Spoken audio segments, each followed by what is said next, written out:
तीन चीज ऐसी हैं जिन्हें बेटी लेकर के आती है और उन तीन चीजों को अपने साथ लेकर के चली जाती है। पहली चीज है बाप के घर लक्ष्मी। बेटी का जिस घर विवाह होगा, आप देखना उस पिता की जेब में कोरे कोरे नोट आ जाएंगे, कहीं से आए, कैसे भी आए, कहीं से लाए, हाथ जोड़ के लाए, गिरवी रख के लाए, कैसे भी लाए। लेकिन ये सत्य है, जब तक बेटी है चौखट पर, बाप से मांग करके देखो, कोरे कोरे नोट निकालता चला जाएगा, ना जाने कहां से आ जाते हैं।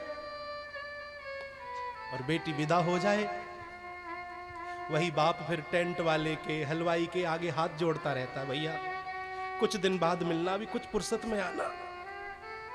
वो बाप कंगाल हो जाता है बेटी के जाने पर। क्यों? क्योंकि बाप की लक्ष्मी तो बेटी है, जब तक थी लक्ष्मी थी, चली गई तो लक्ष्मी भी चली गई। दूसरी बात, दूसरी चीज बेटी लेकर के आती है अपने साथ में ताकत, शक्ति।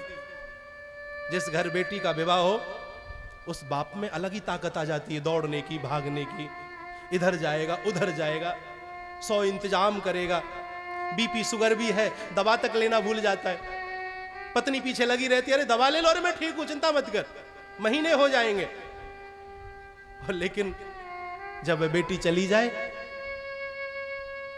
तो उस बाप के घुटने टूट जाते हैं, पांव से सत निकल जाता है। इतनी सामर्थ्य नहीं रहती उस बाप के कि वो लौट करके घर के आंगन तक को पकड़ ले, क्योंकि बाप की ताकत तो बेटी थी, चली गई तो ताकत भी चली गई। और तीसरी चीज होती है जो बेटी अपने साथ लाती है, साथ ले जाती है, वो तीसरी चीज है खुशी। जिस घर बेटी का विवाह, उस घर देखना, कहीं ढोलक बज रही है, कहीं ढोलक चम्मच की आवाज आ रही है, गीत गारी गाई जा रही है, कोई शॉपिंग कर रहा है, कोई इधर हंस रही है, उधर बातें कर रही हैं।